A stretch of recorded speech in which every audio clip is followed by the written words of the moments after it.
Hello दोस्तों, आप सभी को मेरा नमस्कार। दोस्तों, आप सभी का एक बार फिर से अपने इस यूट्यूब चैनल राज एजुकेशन हेल्थ में सभी का स्वागत है। दोस्तों, जैसा कि आपको इस थंबनेल में दिखाई दे रहा है कि हमारा टॉपिक है रोड साइड मरम्मत। वाहन की तकनीकी जानकारी से संबंधित सबसे महत्वपूर्ण प्रश्न, संपूर्ण प्रश्न है वो पूर्ण व्याख्या के सहित आपको बताए जा रहे हैं और आपके सामने पेश किए जा रहे हैं। दोस्तों, जो हाई कोर्ट ड्राइवर की जो परीक्षा है उसमें जो सबसे महत्वपूर्ण टॉपिक है हमारा रोड साइड मरम्मत, उस टॉपिक के 1 से लेकर 90 तक के जो प्रश्न है वो हमारे पिछले 3 वीडियो में हमने कंप्लीट कर दिए हैं। आपने देख लिए होंगे, मुझे पूरी आशा है।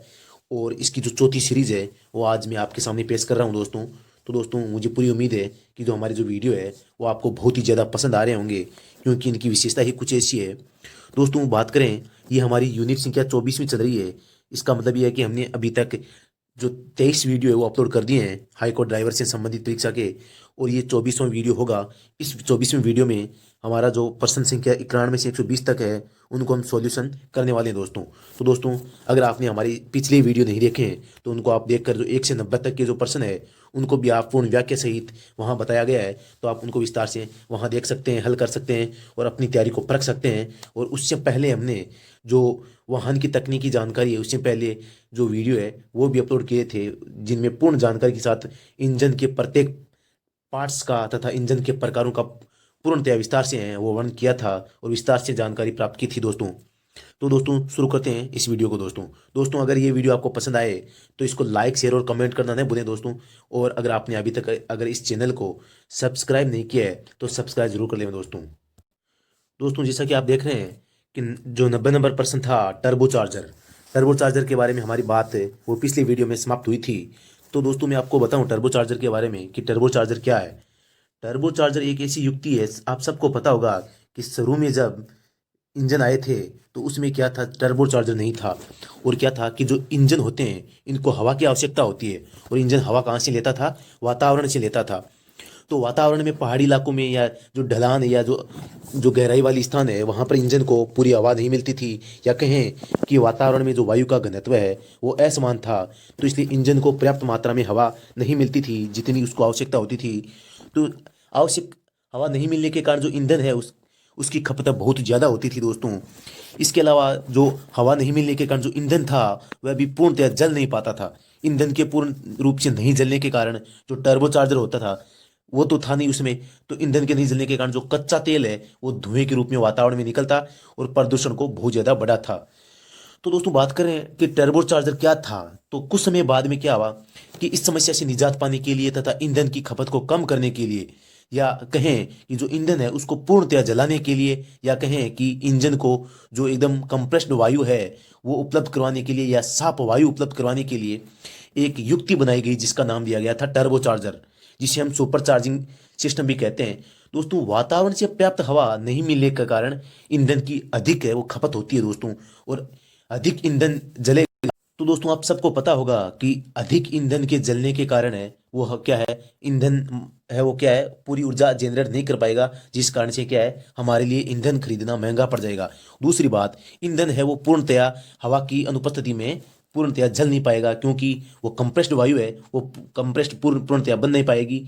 जो कंप्रेस्ड क्षेत्र होता है ईंधन को जलाने के लिए तो वो बन नहीं पाएगा, या कहें पेट्रोल इंजन में जो कार्बोरेटर है उसको वायु नहीं मिल पाएगी, तो वो हवा पेट्रोल का मिश्रण उचित अनुपात है वो नहीं बना पाएगा। और डीजल जो इंजन होते हैं उनमें क्या है कि जो कंप्रेस्ड के द्वारा जो डीजल को जलाया जाता है तो कंप्रेस्ड वायु मिलेगी नहीं, तो कंप्रेशन बनेगा नहीं, दबाव बनेगा नहीं, तो डीजल है वो पूर्णतया जलेगा नहीं। अगर पूर्णतया जलेगा नहीं तो उसमें जो हाइड्रोजन या कार्बन के जो अणु होते हैं ईंधन में वो सीधे वातावरण में आधे जले हुए चले जाएंगे, जो कि वातावरण में प्रदूषण को बहुत अधिक ज्यादा मात्रा में बढ़ावा देंगे। दोस्तों, तो इसके बाद में हुआ क्या दोस्तों, टर्बो चार्जर तकनीक आई।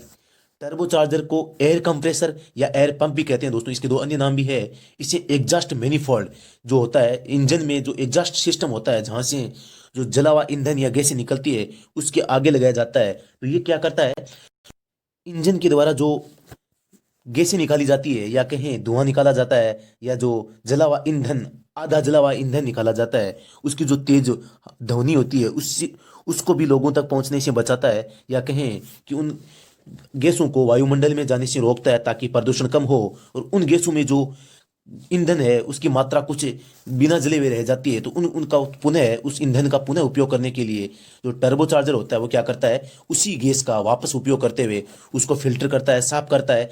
और जो इंजन की सिलेंडर होता है उन्हें साफ हवा है वो कंप्रेशन करने के लिए सभी सिलेंडर को बराबर मात्रा में जो हवा है वो उपलब्ध करवाता है दोस्तों। तो दोस्तों जो एग्जॉस्ट गैसें होती है वो अगर वातावरण में सीधी जाती है तो उन प्रदूषण है वो बहुत ज़्यादा बढ़ता है। लेकिन टर्बो चार्जर के आने के बाद में या टर्बो चार्जर की जो युक्ति विकसित हुई है उसके बाद में प्रदूषण को बहुत हद तक कम किया जा चुका है। और दोस्तों मैं आपको बताता हूँ कि जो सिलेंडर होते हैं उनको साफ हवा चाहिए होती है जो वातावरण से नहीं मिल सकती। तो इस प्रकार जो टर्बो चार्जर है वो एक ऐसी युक्ति है जो गैस के जो एग्जॉस्ट वाल्व होता है उसके बाहर लगी होती है। और ये इसमें जो ईंधन है वो पूर्णतः अगर एक बार में नहीं जलता है तो टर्बो चार्जर के द्वारा उस गैस को या उस ईंधन को वापस टर्बो चार्जर्स के द्वारा फिल्टर करके हवा के साथ में दोबारा भेज दिया जाता है ताकि वो दूसरे राउंड में पूर्णतः जल सके और जो ईंधन है उसका पूर्णतः उपयोग हो सके तथा जो वायुमंडल में जो प्रदूषण फैल रहा है उसको भी काफी हद तक कम किया जा सके। तो दोस्तों ये थी टर्बो चार्जर के संबंध में कुछ महत्वपूर्ण बातें। तो दोस्तों अब शुरू करते हैं। नंबर संख्या 91 प्रश्न, दो स्ट्रोक इंजन में सभी चार क्रियाएं क्रैंकशाफ्ट के एक चक्र में पूरी होती है। दो स्ट्रोक इंजन में सभी चार क्रियाएं कौन कौन सी है? सबसे पहले सेक्शन स्ट्रोक, नंबर 2 है कंप्रेशन स्ट्रोक, नंबर 3 है पावर स्ट्रोक और नंबर 4 है एग्जॉस्ट स्ट्रोक। जो ये चार स्ट्रोक की क्रियाएं होती है वो दो स्ट्रोक इंजन में क्रैंकशाफ्ट के एक चक्र में पूरी होती है दोस्तों, क्योंकि इसमें दो स्ट्रोक होते हैं ऊपर और नीचे जाना। तो इसमें क्रैंकशाफ्ट एक बार घूमती है। तो इस प्रकार इस प्रश्न का सही उत्तर क्या हो जाएगा दोस्तों? Option number 1। नेक्स्ट क्वेश्चन देखते हैं दोस्तों। मुझे पूरा पता है कि वीडियो है वो इन साधारण बातों से क्या लंबा तो जरूर बनेगा, लेकिन ये बातें वो आप सबके लिए बहुत ही महत्वपूर्ण है। कई दोस्तों के कमेंट आए थे कि सर ये बताइए कि जो टर्बो चार्जर ये क्या काम करता है, इसकी क्या जरूरत होती है, ये कब आया, क्यों आया, या इसके क्या लाभ है। तो ये सारी बातें वो बताना जरूरी थी। तो नेक्स्ट क्वेश्चन देखते हैं दोस्तों। नेक्स्ट क्वेश्चन है, निम्न में से टर्बो चार्जर क्या का कार्य है? ऑप्शन नंबर 1 है इंजन की शक्ति को बढ़ाना, इंजन की स्पीड को कम करना, कूलिंग करना, इनमें से कोई नहीं दोस्तों। तो दोस्तों जो क्वेश्चन नंबर 92 में है तो इसका जो सही उत्तर है वो क्या हो जाएगा दोस्तों? ऑप्शन नंबर 1 इंजन की शक्ति को बढ़ाना। अब दोस्तों ये इंजन की शक्ति को कैसे बढ़ाएगा? जब इंजन से जली हुई गैसें बाहर निकलेगी तो इंजन को कोई पावर नहीं लगानी होगी कि वो गैसें बाहर जाए, बल्कि जो टर्बो चार्जर है वो स्वयं है वो अपनी ओर इन गैसों को अपनी ओर खींच लेगा। और इन गैसों का पुनः उपयोग करते हुए जो सिलेंडर को साफ हवा चाहिए होती है दोस्तों, वो हवा है सिलेंडर को जितनी आवश्यकता होगी उसी अनुपात में सिलेंडर को उपलब्ध करवा देगा दोस्तों। दोस्तों इसके अलावा जो बात करें कि जो सिलेंडर होते हैं इनमें जो ईंधन जलता है, कभी कभी क्या होता है जो टू स्ट्रोक इंजन होता है इसमें जिस समय वो जो फ्रेश चार्ज है या फ्रेश ईंधन है अंदर आता है उसी समय जला हुआ ईंधन बाहर जाता है। तो होता क्या है, कुछ बिना जला हुआ ईंधन भी क्या हो जाता है, बाहर चला जाता है। तो इस परिस्थिति को रोकने के लिए क्या है, ईंधन का पूरा इस्तेमाल करने के लिए या जो आधा जला हुआ ईंधन है उसका पूरा इस्तेमाल करने के लिए टर्बो चेंजर का काम में लिया जाता है। तो ये क्या करता है, इंजन की शक्ति को बढ़ावा देता है दोस्तों। अभी इंजन की शक्ति को कैसे बढ़ाता है दोस्तों, तो मैं बताऊं दोस्तों कि जो ये टर्बो चार्जर होता है ये सबसे पहली बात तो जो इंजन को जो वायु की आवश्यकता होती है, हवा की आवश्यकता होती है, उसको जितनी इसको हवा की आवश्यकता होती है उतनी हवा एकदम आसानी से उपलब्ध करवा देता है। बल्कि इसके बिना वातावरण से हवा अगर इंजन लेता है तो वहां से पर्याप्त मात्रा में हवा नहीं मिल पाती, मतलब यह कहें कि ज्यादा घनत्व वाली वायु है वहां नहीं मिल पाती। तो टर्बो चार्जर क्या करता है, इंजन की शक्ति को बढ़ाता है, क्योंकि जो हवा है अगर पर्याप्त मात्रा में मिल गई तो दोस्तों होगा क्या, जो ईंधन है वो पूरा जलेगा और ईंधन की पूरा जलने से जो पावर है वो ज्यादा जनरेट होगी और ज्यादा जनरेट होने से जो इंजन की शक्ति है वो बढ़ेगी दोस्तों। नेक्स्ट क्वेश्चन की बात करते हैं दोस्तों। प्रश्न संख्या 93 है, वाल्व का पिस्टन की गति के अनुसार खुलना निम्न में से क्या कहलाता है? वाल्व का पिस्टन की गति के अनुसार खुलना क्या कहलाता है दोस्तों? ऑप्शन नंबर 1 है valve leg, valve overlap, valve lead, valve timing. जो 93 नंबर प्रश्न है हमारा तो इस प्रश्न का उत्तर हो जाएगा option number B valve overlap. दोस्तों ये वाल्व ओवरलैप होता क्या है, जो सिलेंडर हेड पे जो वाल्व लगे होते हैं वो इनलेट वाल्व और एग्जॉस्ट वाल्व, इनका खुलना ही क्या है, एक तरह से वाल्व ओवरलैप है। इसके अलावा नेक्स्ट क्वेश्चन की बात करें दोस्तों, प्रश्न संख्या 94 है हमारा, स्ट्रोक तथा बोर का अनुपात कहलाता है। ऑप्शन नंबर 1 है मैकेनिकल इफिशियंसी, मतलब यांत्रिक दक्षता, बोर स्ट्रोक अनुपात, ए और बी दोनों, इनमें से कोई नहीं। तो जो स्ट्रोक किसे कहते हैं, पिस्टन के टीडीसी से बीडीसी के बीच में गति करने को ही क्या कहा जाता है, स्ट्रोक कहा जाता है दोस्तों। तो इसके अलावा बात करें बोर किसे कहते हैं, सिलेंडर का जो अंदरूनी भाग है उसे बोर कहते हैं। तो स्ट्रोक बोर का अनुपात क्या कहलाता है? बोर स्ट्रोक अनुपात। इस प्रश्न का सही उत्तर हो जाएगा बी। नेक्स्ट क्वेश्चन देखते हैं। प्रश्न संख्या 95 है, डीजल इंजन का पिस्टन प्राय किसके द्वारा ठंडा किया जाता है? जो डीजल इंजन होता है, इसमें पिस्टन है, उसको किसके द्वारा ठंडा किया जाता है? ऑप्शन नंबर 1 है लुब्रिकेटिंग ऑयल, जल, वायु और ईंधन। तो दोस्तों इस प्रश्न का सही उत्तर है लुब्रिकेटिंग ऑयल। लुब्रिकेटिंग ऑयल को सहायक तेल भी कहते हैं और ये घर्षण को कम करने का काम करता है और इंजन के जो पुर्जे हैं जो गर्म हो जाते हैं उनको ठंडा करने का काम भी करता है। दोस्तों नेक्स्ट क्वेश्चन की बात करें, अगला प्रश्न है, निम्न में से कौन आईसी इंजन नहीं है? आईसी, आई का हो गया इंटरनल इंजन मतलब internal combustion engine. Option number 1 है diesel engine, 2 stroke petrol engine, 4 stroke petrol engine और भाप टरबाइन। तो दोस्तों इस प्रश्न का सही उत्तर जाएगा भाप टरबाइन। भाप टरबाइन में क्या है? ये एक तरह का बाह्य कंबशन इंजन है दोस्तों। और नेक्स्ट क्वेश्चन देखते हैं। प्रश्न संख्या 97 है हमारा, निम्न में से सीसी क्या सूचित करता है? सीसी, इसका जो फुल फॉर्म है वो है क्यूबिक सेंटीमीटर। दोस्तों इसकी बात करें, ये सीसी किस काम में आता है? किसी भी वस्तु या स्थान का आयतन मापने के लिए क्या होता है? सीसी मतलब ये एक मापक है जिसको काम में लिया जाता है। ये मुख्य रूप से जो छोटे इंजन होते हैं उनको उनकी शक्ति मापने के लिए काम में लिया जाता है दोस्तों। अब दोस्तों बात करें कि आप कहोगे कि पिछले वीडियो में एक प्रश्न आया था कि बीएचपी क्या होता है, तो हमने ये कहा था कि बीएचपी भी इंजन की पावर को मापने का काम करती है दोस्तों। तो दोस्तों मैं आपको एक यहाँ बात बताना चाहता हूँ कि सीसी है वो इंजन की जो शक्ति होती है, छोटे इंजन उनकी शक्ति को मापने का काम करती है दोस्तों। इसके अलावा बात करें बीएचपी, तो दोस्तों आप सबको पता है जो इंजन की शक्ति होती है, ईंधन होता है, वो कई प्रणालियों से होकर गुजरता है। तो कई प्रणालियों से जो ये इंजन की शक्ति है वो गुजरने के कारण क्या है, कुछ शक्ति का ह्रास हो जाता है या कुछ शक्ति है वो घट जाती है, या कहें कि उस शक्ति में कमी आ जाती है। तो जो इंजन की जो शुरुआती शक्ति होती है और इंजन की जो अंतिम शक्ति होती है, इन दोनों में जो अंतर होता है वही होती क्या होती है, इन दोनों में जो अंतर रहता है जो बाद में बचता है उसे बीएचपी कहा जाता है। जो शुद्ध शक्ति होती है उसे क्या कहा जाता है? बीएचपी कहा जाता है। ये तो हो गई कि जो इंजन के द्वारा जो उत्पन्न हो रही है शक्ति। इसके अलावा बात करें दोस्तों, जो सीसी है ये होता है क्यूबिक सेंटीमीटर, मतलब जो सिलेंडर होता है इसका आयतन होता है, इसकी कितनी क्षमता है, कितना ये आयतन ले सकता है दोस्तों, इसकी बात है वो सीसी के अंदर होती है दोस्तों। तो इस प्रकार इस प्रश्न का जो सही उत्तर है वो क्या हो जाएगा? आयतन को। 97 नंबर प्रश्न, इसका सही उत्तर क्या होगा? आयतन, ए ऑप्शन सही हो जाएगा। प्रश्न नंबर 98 है हमारा, निम्न में से सीसी का मतलब होता है? ऑप्शन नंबर 1 है centimetre square, centimetre cube, cubic centimetre, centimetre की घात 4, इनमें से कोई नहीं। तो दोस्तों इसका उत्तर मैंने पहले ही बता दिया है, आयतन है वो हमेशा क्यूबिक में होता है। तो इस प्रश्न का उत्तर हो जाएगा सेंटीमीटर क्यूब या क्यूबिक सेंटीमीटर दोस्तों। जो छोटे इंजन होते हैं इनकी जो सिलेंडर की क्षमता होती है उसे मापा जाता है सीसी में, छोटे इंजनों को की शक्ति को। और बीएचपी होता है किसी इंजन के द्वारा पैदा की गई शक्ति की प्रारंभिक और अंतिम जो शक्ति होती है उनके बीच के अंतर को बीएचपी के रूप में व्यक्त किया जाता है दोस्तों। नेक्स्ट क्वेश्चन की बात करें, क्वेश्चन नंबर 99 है हमारा, निम्न में से किस इकाई में इंजन की क्षमता को दर्शाया जाता है?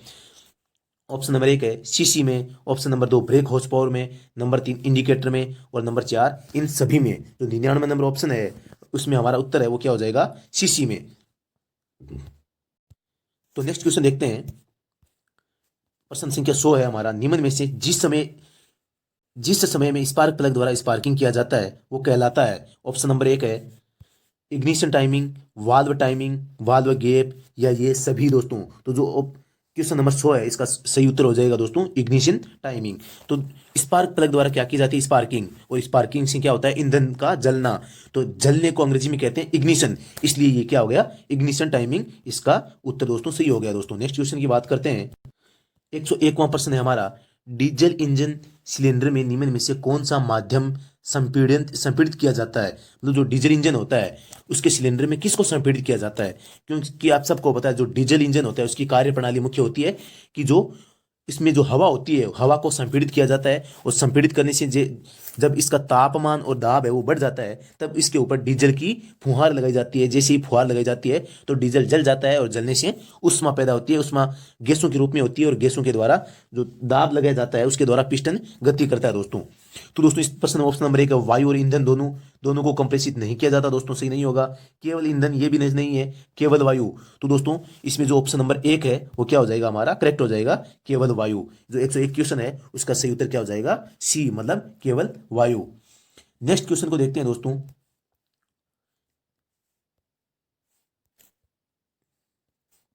102 नंबर प्रश्न है, निम्न में से किस कारण से पिस्टन पर डिफ्लेक्टर बनाया जाता है? जो पिस्टन होता है सबको पता है, इंजन का मुख्य भाग, इंजन का हृदय, इंजन में सबसे महत्वपूर्ण जो पार्ट है वो है पिस्टन।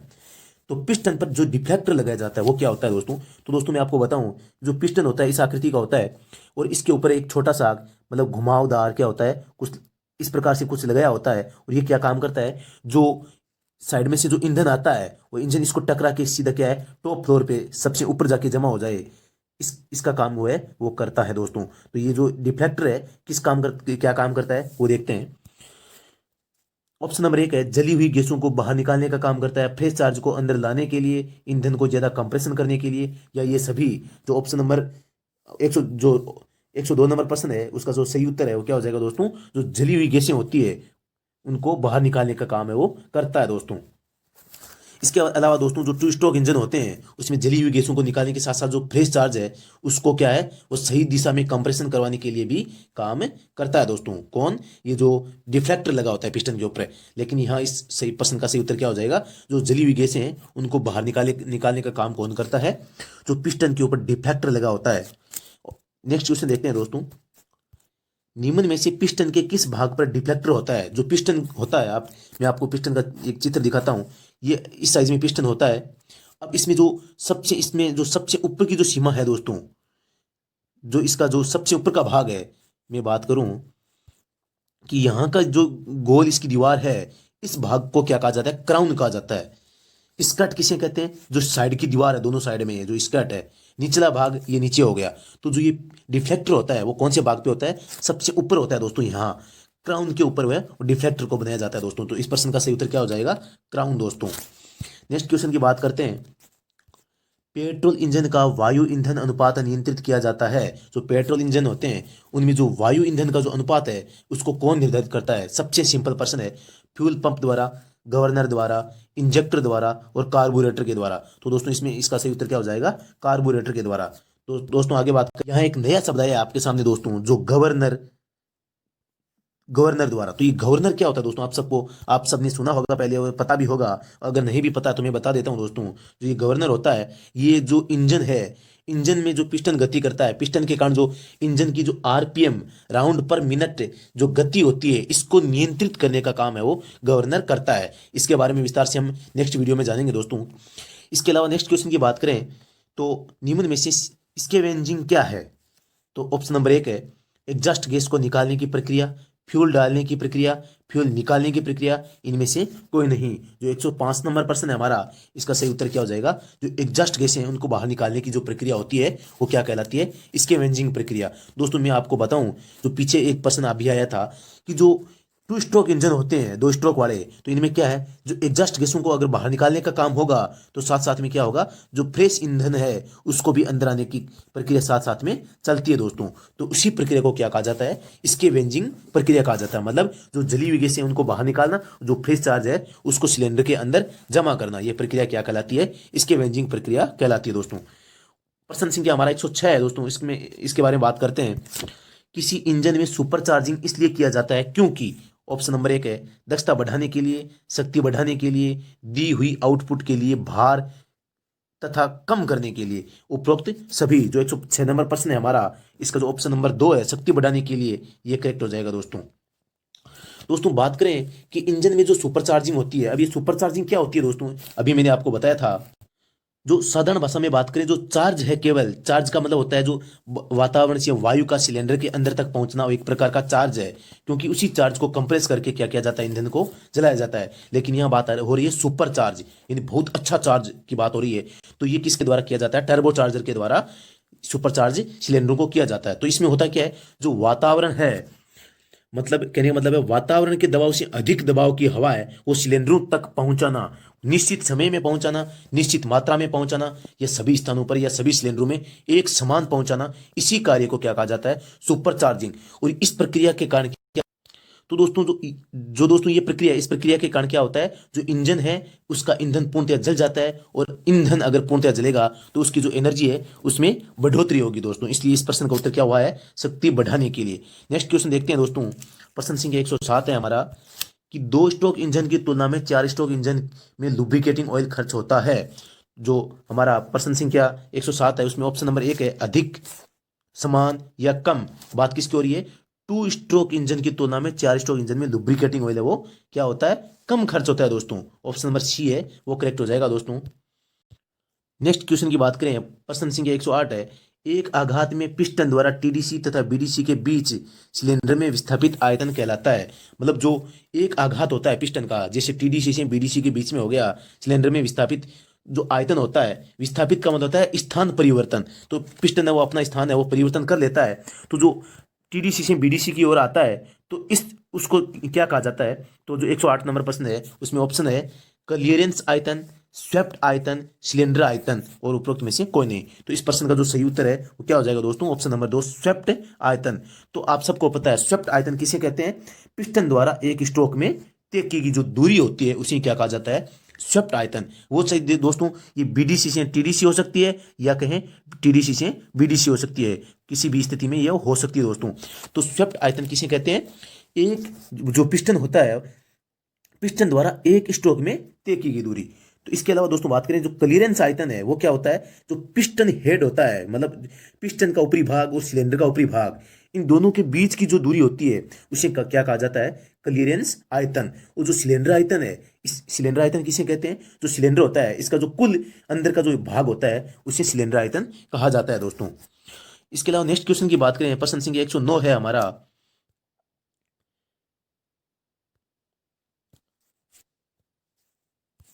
सीआई इंजन में सिलेंडर में चूषण स्ट्रोक के दौरान क्या होता है? सीआई का मतलब है कंबशन इंजन होता है। जो सीआई इंजन में सिलेंडर में चूषण स्ट्रोक के दौरान क्या होता है? ऑप्शन नंबर 1 है केवल वायु को चूषित किया जाता है, पेट्रोल तथा वायु का मिश्रण चूषित किया जाता है, डीजल व वायु का मिश्रण चूषित किया जाता है, डीजल चूषित किया जाता है। तो दोस्तों जो 109 नंबर प्रश्न है हमारा, इसका जो सही उत्तर है वो क्या हो जाएगा? ऑप्शन नंबर 1 है केवल वायु को चूषित किया जाता है दोस्तों। दोस्तों जो यहाँ शब्द आया सी आई, अब ये सी आई क्या होता है? मतलब कंप्रेस्ड इंजन होते हैं, जो कंप्रेस्ड इंजन होते हैं उन्हें क्या कहा जाता है? सीआई इंजन में सिलेंडर में चूषण स्ट्रोक के दौरान केवल वायु को चूषित किया जाता है और इस वायु को सबसे पहले कंप्रेस किया जाता है। जैसे ये कंप्रेस हो जाती है तो कंप्रेशन के बाद में डीजल है की फुहार उसके ऊपर डाली जाती है दोस्तों। तो इस पर जो प्रश्न है इसका उत्तर क्या हो जाएगा? केवल वायु को चूषित किया जाता है दोस्तों। नेक्स्ट क्वेश्चन की बात करें, वाल्व स्टेम तथा कैमशाफ्ट के बीच की दूरी क्या कहलाती है? तो ऑप्शन नंबर 1 है valve clearance, overlap, valve lead, valve leg. तो दोस्तों मैं आपको बताऊं कि जो वाल्व लेग है ऑप्शन नंबर डी, इसका मतलब होता है कि जो इसके इस संबंध में पहले भी प्रश्न आ चुका है दोस्तों। और दोस्तों एकदम सरल भाषा में, वाल्व का मतलब हो गया वाल और लेग का मतलब हो गया पिछड़ना। मतलब समय के बाद में वाल का खुलना वाल्व लेग कहलाता है। और जो वाल्व लीड है, लीड यानी होता है नेतृत्व करना, मतलब समय से पहले वाल का खुलना वाल्व लीड कहलाता है दोस्तों। और ओवरलैप क्या होता है? जो सिलेंडर हेड पे जो वाल लगे होते हैं वो किस डिग्री पे या कितने खुल रहे हैं या किस समय तक खुल रहे हैं उसे ओवरलैप कहते हैं। और जो वाल्व क्लियरेंस होता है, तो वाल्व क्लियरेंस किसे कहते हैं?